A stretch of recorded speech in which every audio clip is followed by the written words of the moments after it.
মধ্য সংঘ অনুমোদিত ত্রিপুরা ইলেকট্রনিক রিক্সা শ্রমিক সংঘ পশ্চিম জেলার উদ্যোগে আমরা বিগত কিছুদিন যাবত দেখতে পাচ্ছি আমাদের আগরতলা শহরে আমাদের বিভিন্ন জায়গায় যেমন Ashramchowni, motor stand, circuit house, north gate এই সমস্ত জায়গাগুলিতে ট্রাফিক এসেন্সিয়াল কাজের জন্য কিছু গাড়ি নিয়ে যারা প্রবেশ করছে তাদেরকে পর্যন্ত বিনা কারণে বিনা চেকিংয়ের মাধ্যমেই তাদেরকে হয়রানি করা হচ্ছে। তারই প্রতিবাদে আজকে আমরা এসপি ম্যাডামের সাথে সাক্ষাৎ করেছি। কারণ আপনারা সবাই জানেন 2025 সালের 19শে জুন আমাদের রাজ্যের পরিবহন মন্ত্রী শ্রী সুশান্ত চৌধুরী সেক্রেটারিয়েটে একটা উচ্চ পর্যায়ের মিটিং করেছিল। সেখানে আমাদের সিদ্ধান্ত হয়েছিল যে আমাদের নরসিংগড় এবং বামটিয়া, কালীবাজার, শিবনা, মোহনপুর ওই সমস্ত যে গাড়িগুলি আসবে সেটা সার্কিট হাউস পর্যন্ত তারা আসতে পারবে।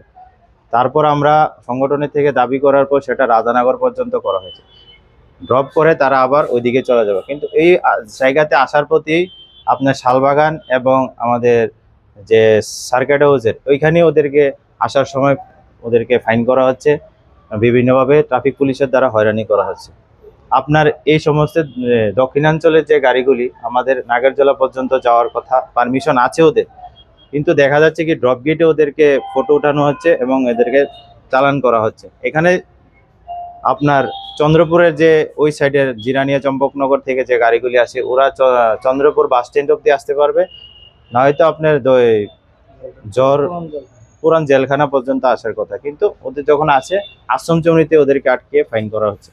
তো সরকার যেখানে সিদ্ধান্ত করে 4টা নাকা পয়েন্টে 4টা জায়গা নির্ধারণ করেছে ওরা ওই জায়গাতে আসতে পারবে, তো আমাদের শ্রমিক ভাইদের কেন এইভাবে হয়রানি করা হচ্ছে সেটি আমরা আজকে এসপি ম্যাডামের কাছে আমরা তুলে ধরেছি। ম্যাডাম আশ্বস্ত করেছেন এগুলি যা কি পদ্ধতি আছে বা কি ভুলবশত কিছু হচ্ছে এগুলি ভেরিফিকেশন করবে, কীভাবে হয়রানি করা থেকে বন্ধ করা যায় সেটা ম্যাডাম এই সিদ্ধান্ত নেবে আজকে। আর আজকে যারা এখানে আপনারা মাঠের মধ্যে দেখতে পাচ্ছেন তাই 100-150 গাড়ি এখানে আটকে রাখা আছে। তো আমি এসপি ম্যাডামে আমাদের ভারতীয় মধ্য সংঘ থেকে আমরা ওনার কাছে রিকোয়েস্ট করেছি ওদেরকে আজকে যেন যাদেরকে আনা হয়েছে ওদেরকে বুঝিয়ে ওদেরকে যাতে ফাইন যেতে না করা হয় তাদেরকে বুঝিয়ে এখান থেকে ছাড়ার জন্য। আর ম্যাডাম আমাদেরকে আশ্বস্ত করেছেন ওদের যদি কাগজপত্র লেপস না থাকে, কাগজ যদি ওকে থাকে তাহলে তাদেরকে ছাড়া হবে। আর আমরা সেটাও দাবি রেখেছি, আমরা অটোর যেমন পারমিট পলিসি আছে, পারমিটের মাধ্যমে চলাফেরা করতে পারে, তো আপনারা যদি এই রিক্সাগুলি সেগুলিকে আপনি বিধানসভার ভিতরে আইন এনে ওদেরকে পারমিটের আওতায় এনে আপনারা দিতে পারেন তাহলে তোরা এদিকে আসবে না। আরেকটা বড় সমস্যা হচ্ছে কি আপনারা জানেন অনলাইন এখন দেখা যাচ্ছে কি বিশালগড়ের একটা গাড়ি বা শিবনার একটা গাড়ি বা অন্য জায়গার একটা গাড়ি, সে গাড়ি কেনার পরে উবের বা ওলার বা ইয়েতে রেজিস্ট্রেশন করে নিচ্ছে।